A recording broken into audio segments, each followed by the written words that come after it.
Falar depois deles assim fica até complicado para falar, né? A atuação deles perfeita. Eles são atores, né? Eles fazem, tanto a Isabela como o Felipe e a Ana Clara. E eu vou aproveitar e tocar a questão da mitologia. A gente fala de mitologia. Os deuses gregos, né? Eles são entre dois, e como o Felipe falou, como Zeus falou, eles também têm medo. Sendo que o medo dos deuses, principalmente, é ser enganado pelos mortais com quem eles convivem, no Olimpo. Eles não têm medo de morte porque são imortais. O problema é ser enganado pelos humanos, pelos mortais.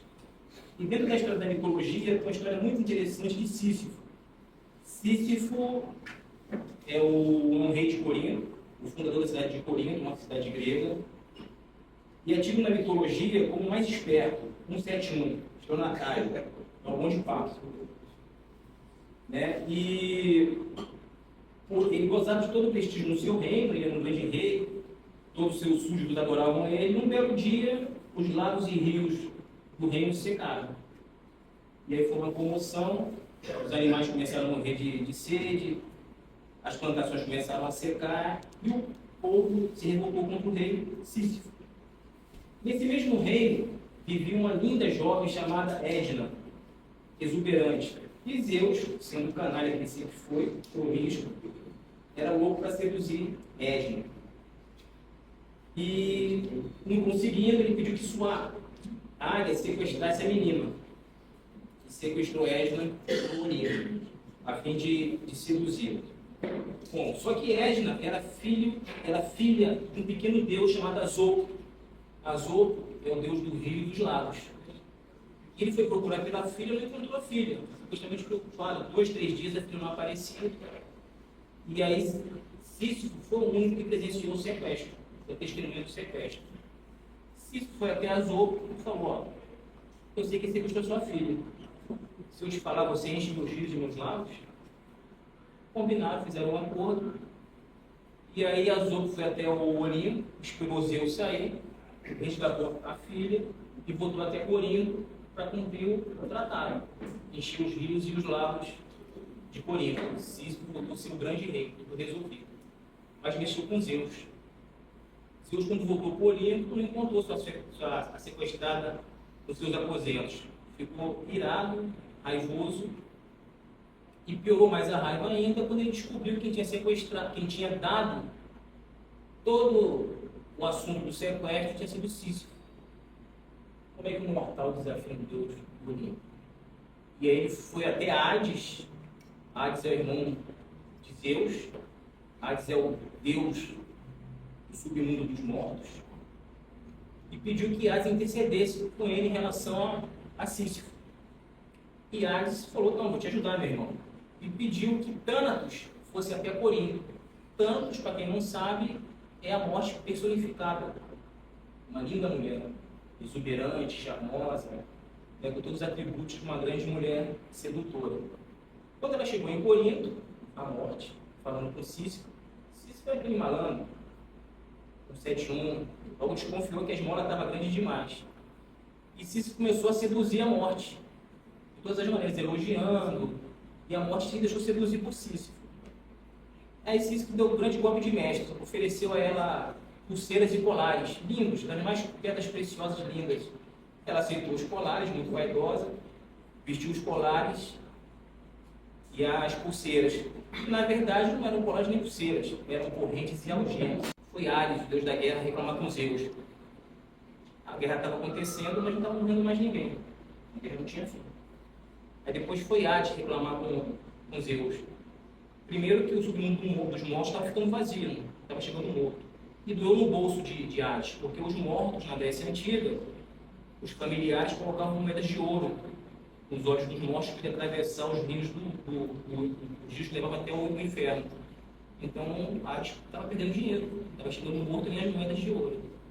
E por último, uma coisa pior: se os humanos não morrem, eles passam a ser deuses, se tornam imortais.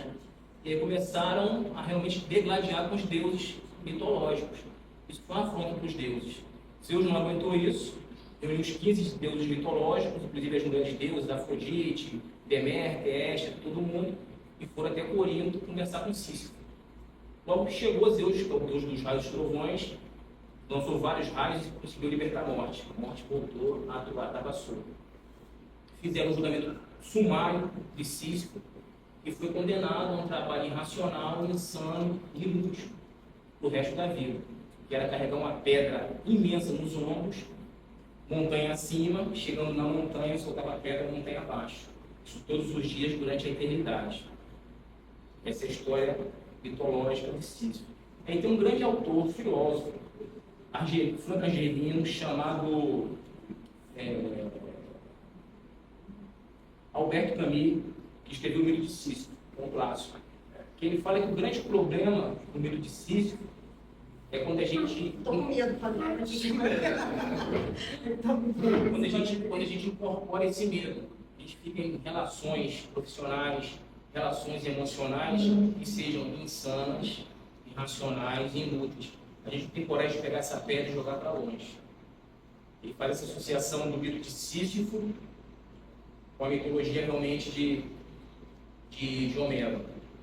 Essa é a parte que eu queria falar para vocês sobre mitologia. Eu tenho muita coisa para falar, até chegou por 2 vezes. A outra é da filosofia, que é bem rápida. É um filósofo que eu gosto muito, francês, Antônio, que foi ministro da Educação da França, Luc Ferry. Esse cara assim é genial, escreve de maneira muito fácil e muito interessante, que ele diz que, no ponto de vista dele, a filosofia, em relação ao medo, começa com uma timidez. Uma timidez em excesso é prejudicial, porque a timidez te coloca num globo fechado, hermético. Você não se expõe. E quem não se expõe não se mostra para o mundo. O tímido em excesso ele é incapaz de dar um abraço, não demonstra sentimento, não fala eu te amo, eu te adoro, não faz um elogio. Não que ele não queira falar, é porque tem medo de fazer, por conta dessa timidez. E ele começa, um livro dele muito interessante que fala sobre isso, que essa timidez é uma âncora para a felicidade. Gostei dessa frase, né? A timidez é uma âncora para a felicidade, ela te segura, ela te agarra, você não consegue ir mais e perde as oportunidades da vida. Isso vale para trabalho, isso vale para relação, vale para tudo. Outro ponto de vista dele em relação ao medo são as fobias. Provavelmente o Tati e o Mundo falaram sobre elas. Fobia é um medo exagerado numa mente racional. Né? Parece paradoxal. Você tem um medo demais, sabendo que esse medo é em excesso. Então você não consegue controlar. Aproveitando o conto da Denise, uma vez a gente estava indo para o cinema, de mão dada, namorando, sábado à noite. A gente foi no cinema lá na Estação Botafogo, acontecendo a vontade da pátria. Dá uma calmaria, de repente ela incorporou uma entidade espírita, começou a gritar, que foi pro meio da rua. Se eu não seguro ela, é pro meio da rua, por causa de uma barata. É sério. Eu tinha pousado num cabelo. Ai, eu falei, pelo amor de Deus. O cabelo é demais. Não. Não, eu faria a mesma coisa.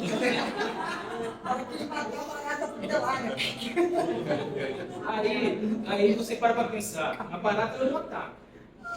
Mas é nojento. A barata, ela é pequena. A barata não tem dente e não morde. Morde, sim.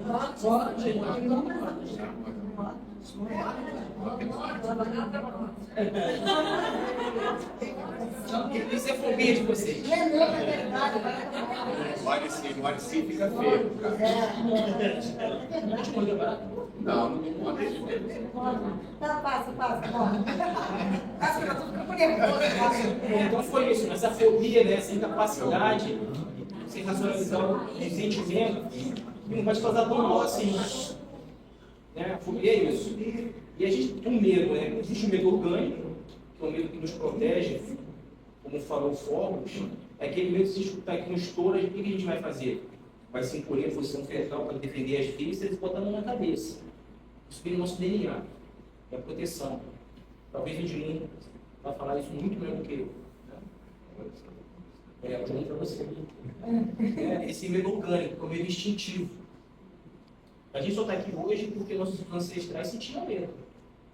Senão a gente não estaria aqui, senão nós seríamos inconsequentes. Outro medo é o medo irracional. Por exemplo, você vai para Recife, pede boa viagem. Né? A gente sabe que na Praia de Boa Viagem, à noite, os tubarões atacam. E lá tem planos. Ataque de tubarão. Você vai mergulhar à noite na Praia de Boa Viagem? Né? Então, racionalmente, não é legal. E o outro medo, eu falei, é a fobia, é o medo imaginativo. Você cria monstros onde não existem. E você acredita nesses monstros. Né? E por último, a visão do Luc Ferry, que eu acho genial, que eu acho melhor, que é o medo do nunca mais. A irreversibilidade, aquilo que não se repete. Que é um casal apaixonado, no mesmo grau de emoção, de sentimento, e de repente um do casal olha para o outro e fala, ó, acabou. E aquele que fica com o amor guardado e não acabou, o que faz?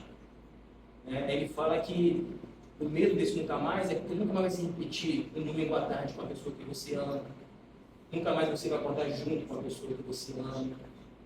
Isso vale não só em relacionamentos amorosos, eróticos, mas como relacionamento maternal, paternal, fraterno. A gente tem muito mais medo de perder as pessoas que a gente ama do que a gente morre. A gente tem muito mais medo disso. Então, o primeiro momento que eu queria falar era isso, porque está um tempo um pouquinho corrido, pela terceira vez para mim. Não tem 10 minutos. Tem 10 minutos. É isso. E aí, qual é a definição do medo? Eu falei sobre medo eu não defini. E eu vou definir através da literatura. Eu sou um amante dos livros, eu gosto muito de leitura.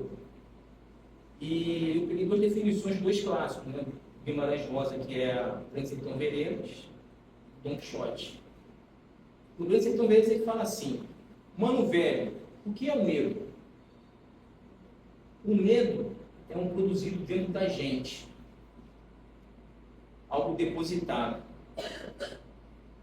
que às vezes mexe e sacoleja por conta de causas disto ou daquilo. O Grande Sertão Veredas. Don Quixote. Sancho, meu querido, o medo faz com que você não vejas e nem ouças. O grande objetivo do medo é turvar os sentidos. Lutar contra o medo é algo muito nobre, pois aquele que não luta contra o medo não pode reclamar como as coisas estão. E por último, o que é o medo? Medo é uma emoção que prepara para uma situação de perigo e ameaça. Google 2025.